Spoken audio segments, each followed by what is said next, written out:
Bonjour et bienvenue chez Miss Soleil, la chaîne YouTube où je vous fais découvrir des plats, des mets, leur histoire et comment est-ce qu'ils sont cuisinés. Aujourd'hui, nous allons parler des nouilles.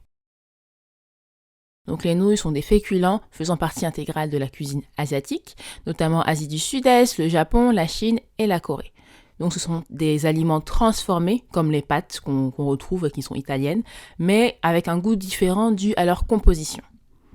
Si vous aimez la nourriture asiatique, vous avez dû remarquer que les nouilles ne sont pas toutes les mêmes. Donc on va avoir des nouilles qui vont être jaunes, qu'on va retrouver dans les restaurants chinois au coin de notre rue. On va avoir des nouilles plutôt blanches et rondes dans les restaurants spécialisés japonais, par exemple à Paris si vous allez du côté de la rue Sainte-Anne.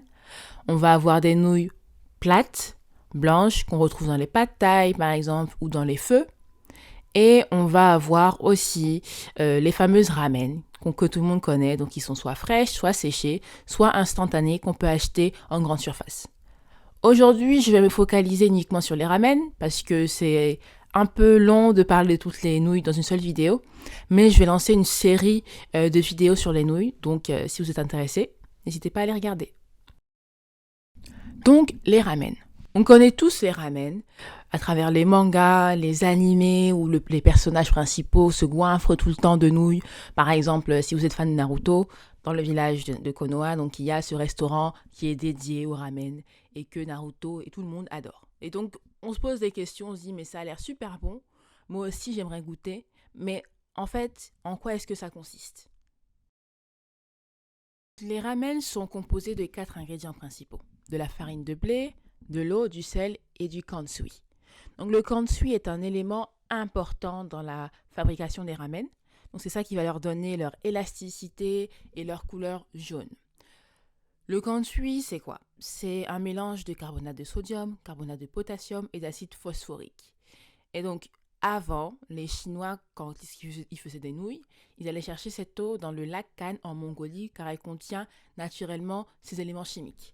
Aujourd'hui, on peut fabriquer cette eau. Donc, en usine, ils fabriquent cette eau à partir d'éléments chimiques. Donc, on va mélanger ces 4 éléments, pétrir, étaler, découper et puis soit servir frais, soit laisser sécher. Donc, les ramen tirent leur origine dans des nouilles chinoises.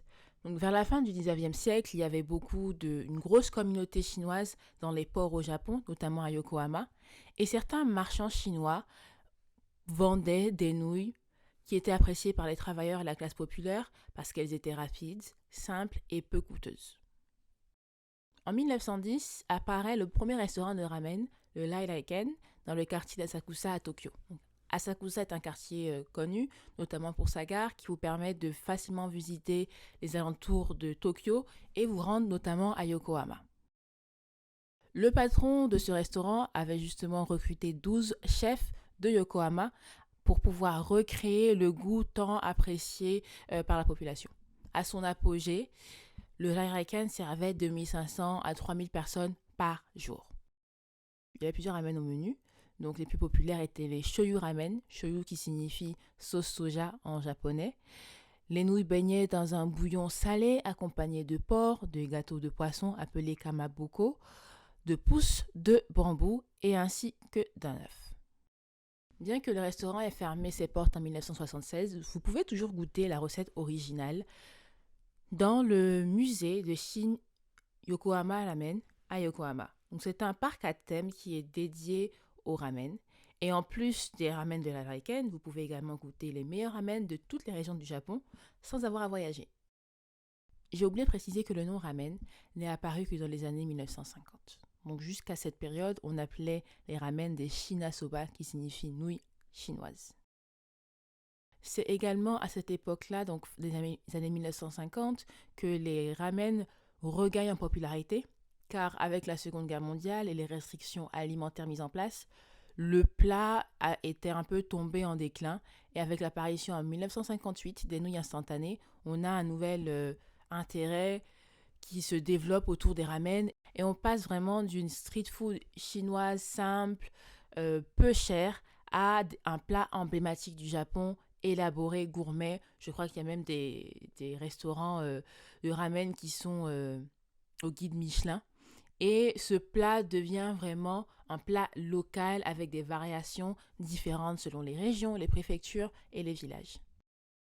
Les ramen se différencient par rapport à la richesse et à la base de leur bouillon, ainsi qu'au tare qui est l'assaisonnement. Au niveau de la richesse du bouillon, on va avoir deux types de bouillons. Donc les bouillons koteri qui sont riches, épais, parfois même opaques. Donc ça va être des os qui vont cuire pendant longtemps et donner un aspect très laiteux. On a ensuite les bouillons acérés qui eux sont clairs, légers et qui sont issus de un bouillon de fruits de mer, d'algues et d'os parfois de poulet mais qui n'ont pas cuit très longtemps. Évidemment, dans le bouillon, on ne va pas avoir que les os de poulet ou les os de porc. On va retrouver aussi d'autres ingrédients tels que de l'ail, des oignons, des poireaux ou des champignons qui vont venir ajouter des arômes, de la saveur et du goût au bouillon. Le tare est un mélange qui va permettre d'assaisonner le bouillon. Très souvent, on pense que ça ne sert qu'à saler, mais pas que. Ça va permettre de rajouter des touches sucrées, acides, épicées et d'umami. Alors, l'umami, c'est un mot qui n'existe qu'en japonais. Il n'y a pas de traduction du tout dans d'autres langues. Et s'il fallait traduire en français, on dirait que ça ramène un goût savoureux. C'est ramener de la saveur en plus au plat. Un tare est composé très souvent de mirin, de vinaigre et de dashi. Attention, ce ne sont pas les marques qu'on va trouver dans les grandes surfaces, mais plutôt des choses assez personnelles, assez travaillées et propres au chef. En plus de ces ingrédients-là, on va avoir 3 ingrédients importants.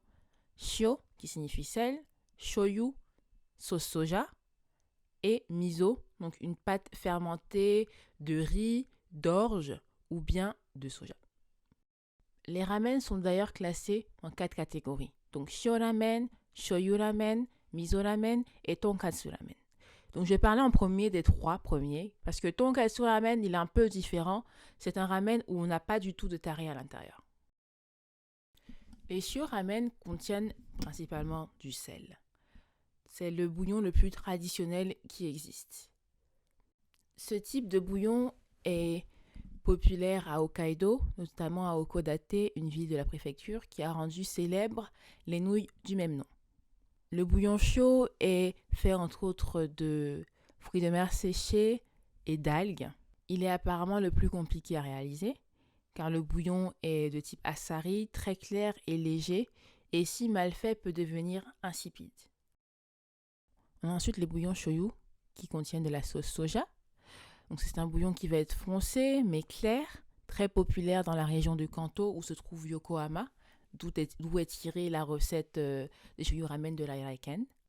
Le bouillon peut être à base d'os de porc ou de poulet et est très souvent servi avec des fruits de mer ou du poulet.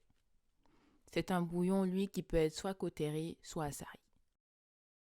On a ensuite les bouillons tare miso, qui sont apparus au nord de l'île d'Hokkaido et qui sont les plus récents, donc qui datent des années 1950-1960.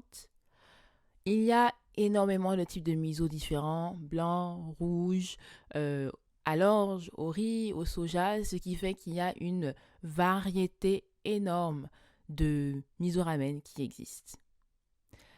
Les miso ramen vont permettre d'avoir des bouillons pour eux koteri. Les bouillons tonkatsu, eux, sont les plus riches qui existent et issus de l'île de Kyushu qui est connue pour ses mets à base de porc. Ce bouillon ne contient pas du tout de tare. Donc il n'y a pas de tare shio, ni miso, ni shoyu. Et le bouillon va avoir une apparence très opaque, très laiteuse, grâce au collagène qui se trouve dans les os. On retrouve un grand nombre de garnitures pour les ramen. Donc les principaux, ça va être du porc, donc soit du porc chachou, de la poitrine de porc coupée en fines lamelles, marinée dans la sauce soja et du mirin. On va avoir du bacon, du porc haché, du porc effiloché. On va retrouver aussi des œufs, donc des œufs durs ou des œufs mollets qui ont mariné dans un mélange à base de sauce soja. On a des feuilles de nori, on a du poulet, on retrouve du maïs, de la ciboule, plein de choses. Plein de choses. Commençons au nord du Japon avec Hokkaido, qui est la deuxième plus grande île du Japon et qui est connu pour sa nature. Donc Hokkaido abrite 6 parcs nationaux qui sont connus pour leurs volcans, les montagnes, la forêt et les sources d'eau chaude. L'île est aussi réputée pour sa faune aquatique, notamment entre mai et octobre, vous pouvez y aller pour observer les baleines. Le tourisme y bat aussi son plein en hiver, donc avec des multiples stations de ski, des festivals, des onsen. J'avoue, c'est super agréable d'être dans l'eau chaude quand il fait moins 10 dehors. Et vous pouvez aussi voir les fameux singes au visage rouge qui sont des singes des neiges qui vivent autour des sources chaudes. Hokkaido est aussi connu pour avoir les 3 grands ramen d'Hokkaido. En premier, on va avoir les Sapporo Ramen, spécialité de la capitale de l'île, Sapporo. Ce sont des miso ramen. Le bouillon est riche, à base d'os de porc, de miso rouge, et les nouilles utilisées sont épaisses. En dehors des légumes, la garniture la plus communément utilisée est le porc, donc soit du porc chachou, soit du porc haché. Évidemment, puisqu'Hokkaido est une île, il y a des fruits de mer. Donc en dehors du porc, on peut utiliser un assortissement de fruits de mer avec les Sapporo Ramen. Il y a ensuite les Hakodate Ramen, spécialité de Hakodate, ville située au sud de l'île. Ce sont des shio ramen faits à partir d'os de poulet, d'os de porc et d'algues. Les nouilles sont fines et servies avec du porc chachou, de la ciboule et des gâteaux de poisson. Troisième type sont les Asahikawa Ramen, spécialité de la ville d'Asahikawa qui se trouve au nord de Sapporo. Ce sont des Shoyu Ramen. Le bouillon est épais et riche, est fait à partir d'os de porc, de poulet, de poisson et avec forcément un taré sauce soja. Les nouilles utilisées sont légèrement ondulées et c'est un plat très très riche. On peut le voir avec les particules de gras qui flottent au-dessus, ce qui fait que c'est un plat qui va être consommé uniquement en hiver et qui va servir à se garder au chaud. Il est considéré beaucoup trop lourd pour être mangé en été où les températures sont assez chaudes. Donc rajouter un bouillon chaud et gras n'est pas forcément ce qui est préféré. On a ensuite les Tokyo Style Ramen. Donc, ces nouilles tirent leur origine dans les nouilles du Raiken, premier restaurant de ramen au Japon. Le bouillon est entre deux, donc entre kotari et asari. Il est fait à base d'os de porc, de poulet, avec un taré sauce soja. Parfois, il est également assaisonné de poudre de dashi, qui est une poudre de bonito et d'algues séchées. Le goût et l'odeur rappellent un peu une poudre de poisson séché. On a ensuite les Nagoya Taiwan Ramen. Ce ne sont pas des nouilles taïwanaises, mais bel et bien des nouilles japonaises de Nagoya. Donc, ces nouilles ont été créées en 1970 par un restaurateur taïwanais qui voulait recréer en fait les nouilles Tatsu-men qu'il avait goûté à Taïwan. Et donc, il les a adaptées aux saveurs, au goût de Nagoya. Le taré utilisé est un taré shoyu, même si on peut retrouver des tarés miso ou des tarés shio. Et les ingrédients principaux vont être de l'ail, de l'huile piquante et de la viande hachée. Direction le sud du Japon, à Kyushu, la 3e plus grande île du Japon. On y retrouve 6 parcs nationaux qui abritent des forêts, des volcans, des montagnes et de nombreuses onsen. Et si vous êtes plutôt plage, vous avez des kilomètres de plages semi-tropicales. La préfecture de Fukuoka, à Kyushu, est connue pour ses mets à base de porc et notamment ses ramen qui s'appellent les Hakata Tonkatsu Ramen. Ce bouillon est très très riche, limite opaque, de couleur très très blanche. Le taré shio est celui qui est le plus utilisé pour pouvoir garder cet aspect blanc et laiteux du bouillon, mais vous allez souvent trouver dans certains restaurants un taré shoyu qui va être servi à côté et que vous pouvez verser au-dessus si vous voulez. Les garnitures sont du porc chashu, de la ciboulette et des champignons.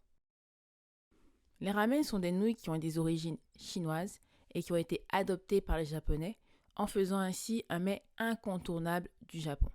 Le plat est devenu un plat local par région, préfecture, village, île. Il y en a tellement que c'est toujours une découverte. Merci de m'avoir écouté. On se voit une prochaine fois. Et si vous avez déjà été au Japon, quels sont vos ramen préférés ?